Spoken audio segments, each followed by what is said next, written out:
Yeah, welcome back, y'all. I said, because y'all remember one of the other broadcasts that I did was it right there before. I think it was Sunday. I guess when I did it, when I was asked about Dallas beat Philly for the second time, and of course they ended up doing that. It was a little rough and rocky. The game should have been basically over at 24-0 if they scored. Dak hit a couple of places here and there. Gave Philly still, saying didn't hit what they were supposed to hit. End up being a really good game going into overtime. Amari Cooper, big game. Zeke, big game. Dak end up redeeming himself. 455 yards. Just a major game. He has his receiver and stuff like that and whatnot. And like I said, with Zeke running the ball and the defense, the way they playing, even though Wentz did a little bit here and there, but it's like the defense was there to play. But I'm saying all that to say, running the ball and playing defense in December and January is vital. That's what's going to get you to the Super Bowl. That's get you deep in the playoffs to get you to the Super Bowl or what have you.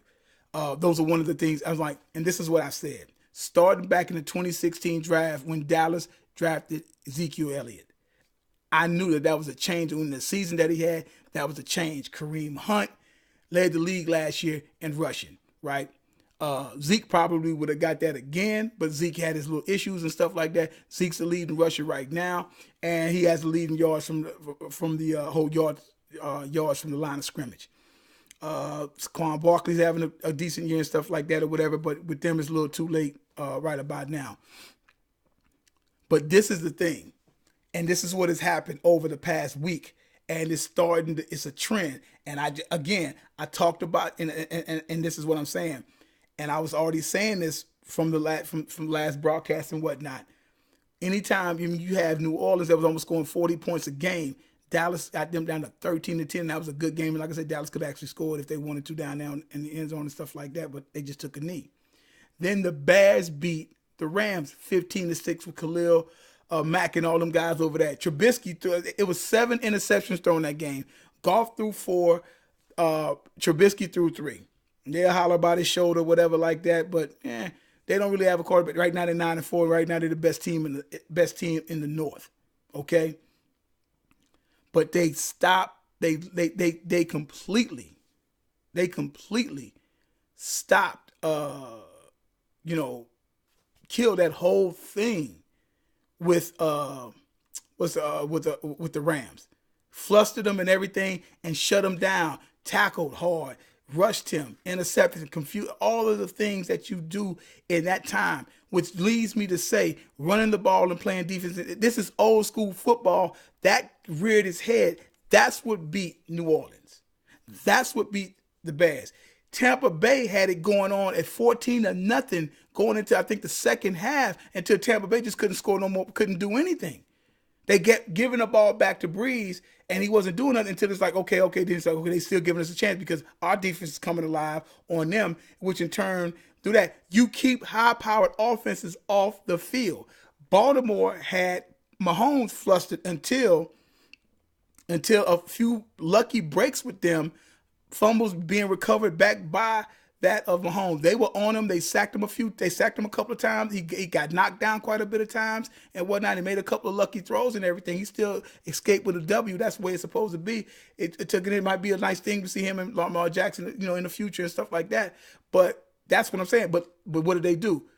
Baltimore ran the ball with Jackson and ran the ball with their backs.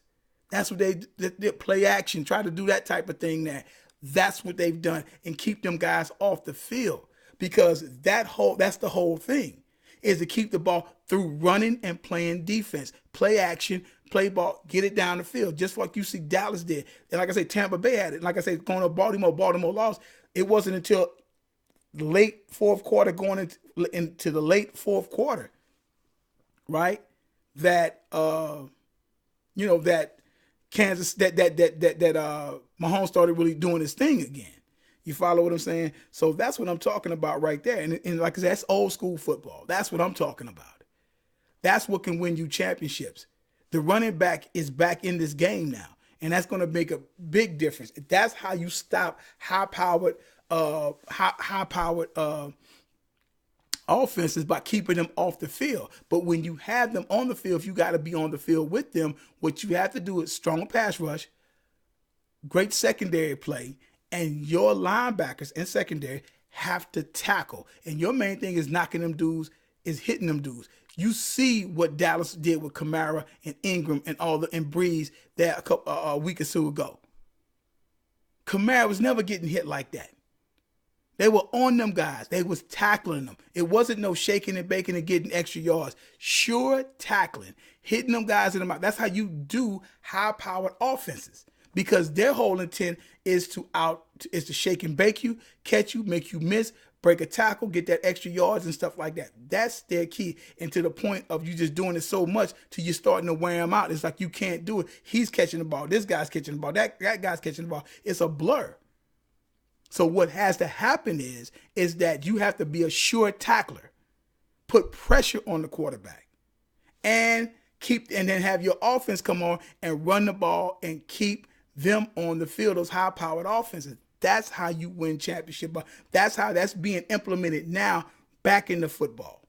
That's what's been missing in football. And it's real simple, but that's what they've been, because they took out the running back for so long, because it's a quarterback-driven league. And the running back got discarded until Ezekiel Elliott came in, and they said, okay, lead them 1,600 yards and whatnot. Then Kareem Hunt. And then Ezekiel Elliott might get it again. Got Saquon Barkley and all this kind of stuff, all the touches and stuff that he's having. That's if. And like I said, I was still critical of Saquon Barkley because he's a Penn State back, having a hell of a year, even though the Giants aren't doing anything and aren't going anywhere.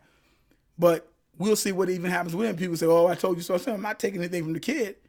I'm just saying Penn State backs haven't done anything in the league. And talk to me when he puts in about 3 or 4 years. He has to pass what Larry Johnson did. Then he has to do it again.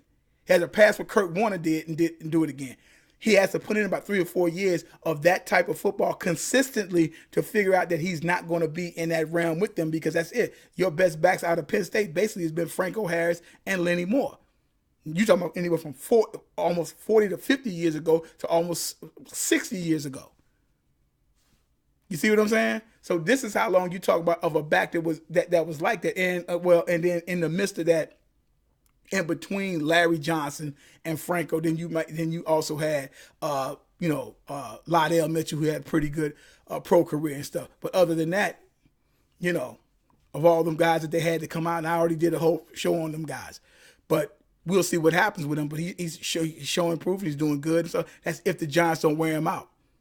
That's if they don't wear him out. Because, because if they mess around and get behind, of course, Eli's going to have to throw the ball. And that means that what? But that's how the game is going, with a bunch of running backs doing wheel routes and playing. That gun kind of go back to that the dual threatness of the different running backs from your going back to Roger Craig time, and definitely Marshall Faulk and whatnot, and what he brought to the table. And these guys are doing this more on a consistent type basis now. And that's fine, but we'll see what happens and whatnot, because like I said, I still feel as though you're getting these games where that running back has got to run that ball, and the passing game ain't nothing going on, and you got to sit and you got to run it in that bad weather. You see what the Seahawks are starting to do now, running the ball. Russell Wilson didn't hardly do anything against that of Minnesota. They ended 21-7. I think they scored 14 points or whatever, and that's it. And the defense scored. He had 72 yards passing, but he had like a 46-yard run. He made a play. That's what I'm saying, make a play. That's what it's about, going back to that even thing I was talking about with Kirk Cousins. You got to make plays. You seeing these quarterbacks running, they sit up there and criticize dual threat quarterbacks, i.e. basically black quarterbacks with dual threat. And now people running, oh, Josh Allen, he's 100 yards. He just said Josh Allen didn't come in as a dual threat quarterback. He's supposed to be known for his big arm, but now he's not being known for his big arm. Now he's known for throwing. Now he's known for running the ball. Where did that come from? Where did that come from? Same thing with Mitch Trubisky. Where did that come from? I find that funny. But again, neither here nor there. We know what that's all about. But that's what I'm saying. All of a sudden, these guys run. Why? You have to make a play. You can't sit back there like you got Haylock blocks on you like a Brady or Manning and all that. Them days are gone, because a lot of them guys, you got these guys coming off the edges. You have to make a play. Amount of money that's being spent on these quarterbacks, you have to make a play. That's why I'm telling you, somebody like Kirk Cousins, he's failing because he still wants to sit back there wind blowing in his hair and throw the ball and stuff like, oh, it's not there, I'm gonna just throw it in the dirt. No, you better take off running, son. You making $28-29 million a year. I need to see you get it.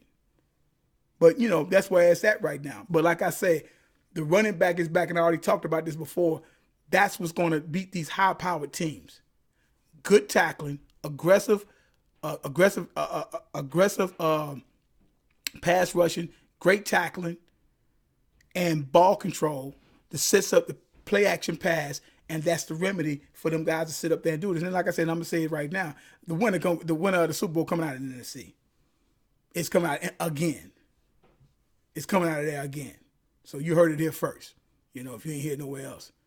Y'all check me out. Everything Football 62, right there. You know, check it out. Everything Football 62. You know, YouTube, subscribe, like the channel and stuff like that. Got any questions or anything like that, let it down below. We can spark up some conversation or what have you. Also, you had an opportunity, check me out over Twitter, Everything Football 62 on Turkmen 62. And you know, subscribe to that channel as well. And like I said, start up some conversation. And like I said to you jokers, you know, there is no such thing as the GOAT, the greatest of all time, as long as time is still going on. You guys have a good one. We talk with you later.